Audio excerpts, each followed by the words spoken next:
Hi, good afternoon. So today we will be dealing with one of the most important things when it comes to speaking or writing in English. And most people have a problem or at least a little bit of hesitation in the area that we are going to discuss today. And that is called subject-verb agreement. So we all know what a subject is. You take a sample sentence. I ate a banana. I ate a banana. So we have a sentence. And there is one particular person in that sentence who does the action. And that particular person is I, because it says, I ate a banana. So I, the one who does the action in a sentence, is called the subject of that sentence. And it says, I ate. The action is that of eating a banana, and that banana has been eaten. So, the subject and the verb must always agree with each other, must go hand in hand in order for the sentence to make sense. And when we use a grammatical jargon for this, people usually say first person, second person, third person, and sometimes a bit of thing that is confusing for the students is the addition of some more grammatical terms, which would say, or which would go something like first person singular, first person plural, second person singular, second person plural, and of course third person singular and third person plural. So this might be, sort of confusing for the students. So I thought that I could actually throw some light on what the first person, second person, and third person is. To make things simple, I'm the one who is talking to you. So the one who talks is always the first person. And I'm the only one here. I'm a singular person, or I'm a single person.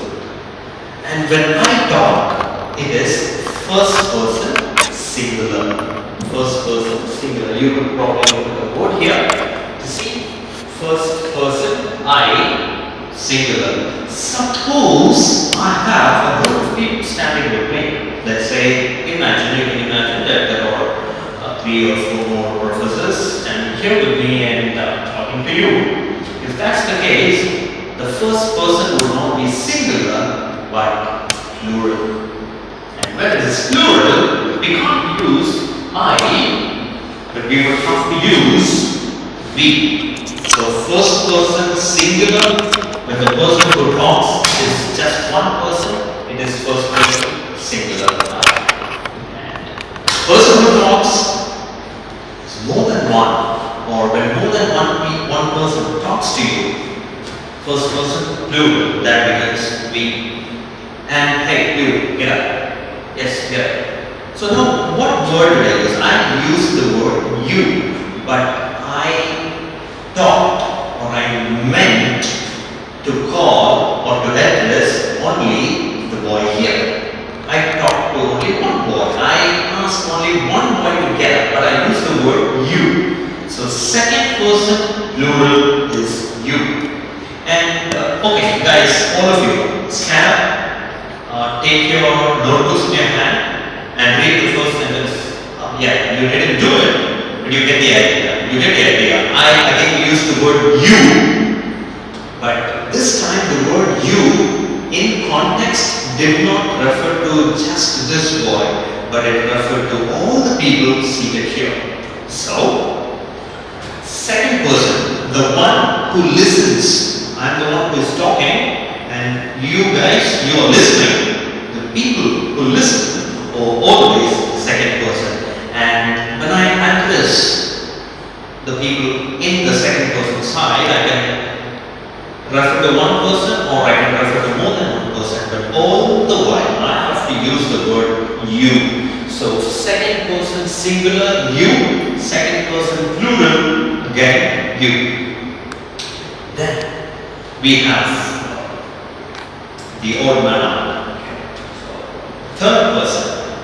See, we are engaging in a conversation or we are here in the midst of a lecture and I'm talking to you. So we are mentally and physically present here. I really hope that you're all mentally here. But supposing we talk about somebody who is not in this call with us. Let's say I tell you something about the dog that I have in my house. It's a hunting dog and it's quite tall. And if I talk about my dog that is not here, that is third person, single person.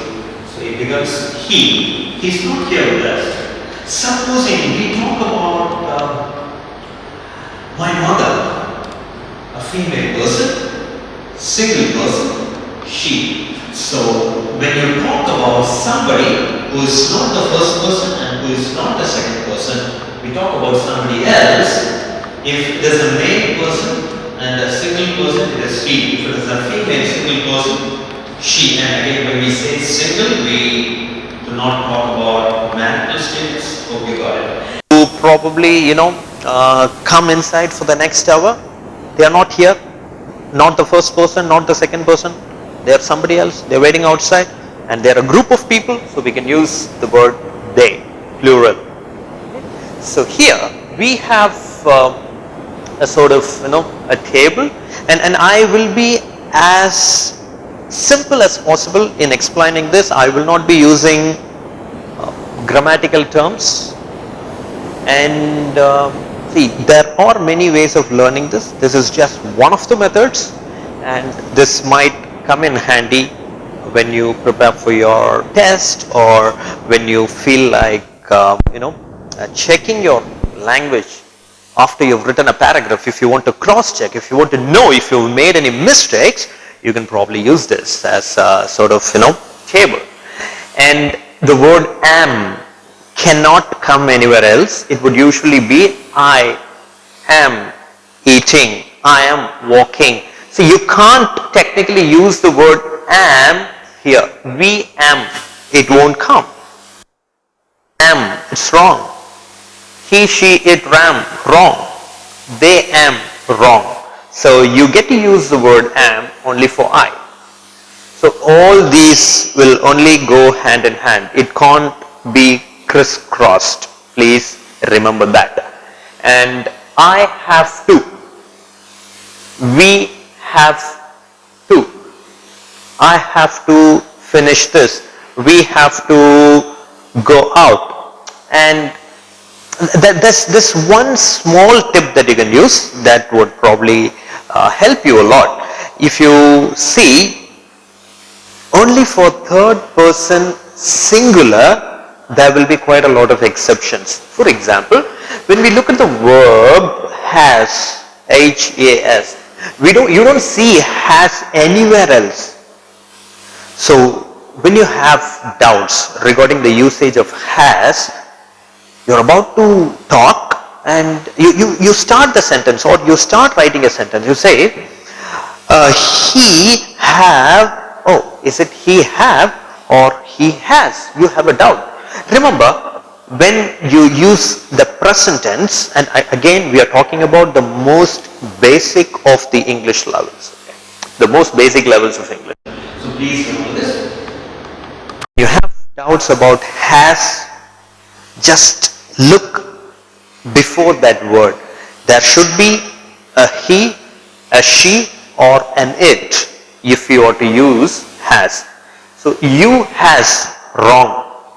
I has, wrong. We has, wrong. Has will come only for he, she or it. And all the other places you can use the word have. You need not worry at all. So you can use the word have quite freely, okay, unflinchingly, if I might say so. But ensure that you check just this thing. Am I going to use has or have when there is he, she, it. Okay? If it is he, she, it, use has. And again, this is only for the present tense. Yes. Here, the past form of have and has is had. And here you don't have any problems at all, because for all the types of persons that we use, first person singular plural, second person singular plural, and third person singular plural, we use only had. And in using is, similar to the word has, only he, she, and it, only these three words use the word is. He is a good boy. She is an intelligent girl. It is a powerful machine. So you have these three places where you can use the word is. You can't say he are, she are, it are. All these three are wrong. And again, I is, we is, you is wrong. Okay. So this, I believe, should be sort of easy for you to follow. And you can have this table at the end of this class. I will be sending this table to your Google Classroom IDs. You can use that.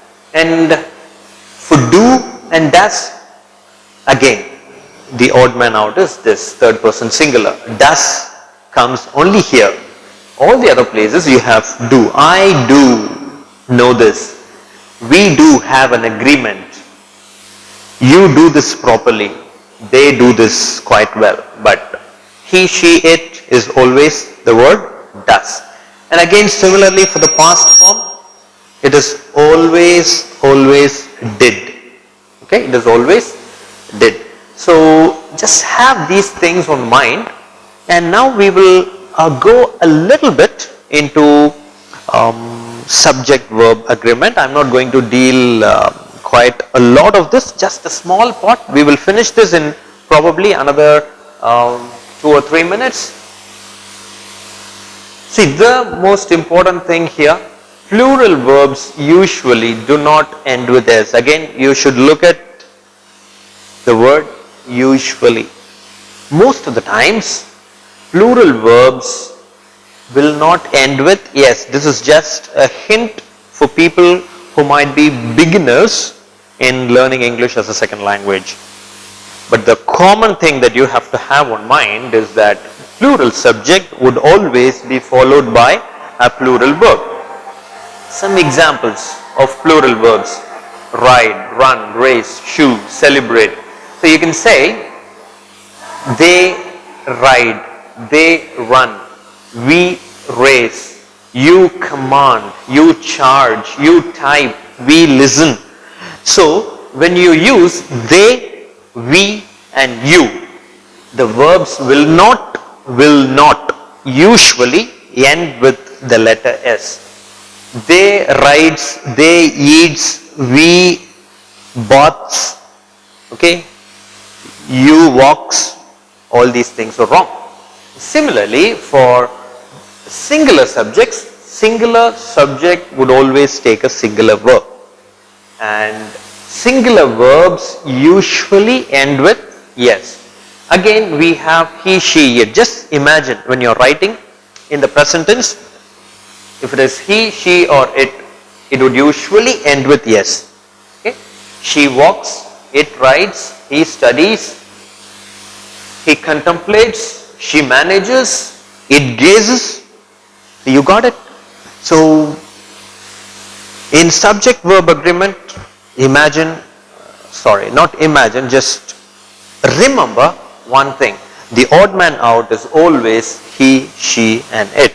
So he, she and it, third person singular, verbs will usually end with yes. That is one thing to remember. And another thing to remember is he, she, it is only, is will come only here. He, she, it, has, the word has will come only here, and so is the word does.